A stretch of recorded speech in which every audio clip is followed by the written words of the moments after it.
Hello സുഹൃത്തുക്കളെ, അസ്സലാമു അലൈക്കും. എല്ലാവർക്കും സുഖല്ലേ? പിന്നെ ഇന്ന് രാവിലെ തന്നെ പുറത്തൊക്കെ പോകാമെന്ന് വിചാരിച്ചോണ്ട് നിൽക്കായിരുന്നു കേട്ടോ. അപ്പോൾ രാവിലെ തന്നെ മുതൽ ഇങ്ങനെ ചെറിയ ചീച്ചിൽ മഴ. പുറത്തേക്ക് വന്ന് വിചാരിച്ചപ്പോൾ രക്ഷയില്ല. അത്യാവശ്യം നല്ല തണുപ്പുണ്ട്.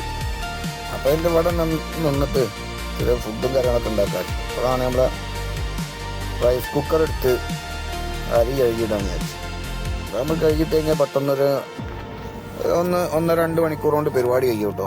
അപ്പോൾ അരി പെട്ടെന്ന് എടുത്ത് കഴുകി അതിട്ട് കറിയും ഏകദേശം കഴിയാനായിരുന്നു കേട്ടോ. അപ്പോൾ അരി കഴുകി അതിലിട്ട് വെള്ളം വെച്ച് കഴിഞ്ഞാൽ മൊബൈലിൻ്റെ ചാർജർ പോലത്തെ ചാർജർ തന്നെയാണ്. അതവിടെ കുത്തി കഴിഞ്ഞാൽ 24 ഒക്കെ സപ്പോർട്ട് ചെയ്യും കേട്ടോ. അതിൽ കുത്തിയാലും മതി. അപ്പോൾ അതങ്ങോട്ട് കുത്തി വെച്ച് കഴിഞ്ഞാൽ നമ്മളെ ചോറ് വെക്കണ ടാസ്ക് കഴിഞ്ഞ് അതൊക്കെ പെട്ടെന്ന് പരിപാടി എടുക്കും കേട്ടോ. അപ്പോൾ ആ സമയത്താണ് കറിയും കുറവായിരുന്നു. അപ്പം പിന്നെ പെട്ടെന്ന് ഉരുളയും കാര്യങ്ങളൊക്കെ എടുത്ത് കറി വെക്കാമെന്ന് വിചാരിച്ചു. അതുപോലെ തന്നെ ക്യാരറ്റ് എടുത്ത് ഉപ്പേരിയും വെക്കാമെന്ന് കരുതി. അപ്പം അങ്ങനെ വെച്ചപ്പോൾ ചോറ് അങ്ങോട്ടായി.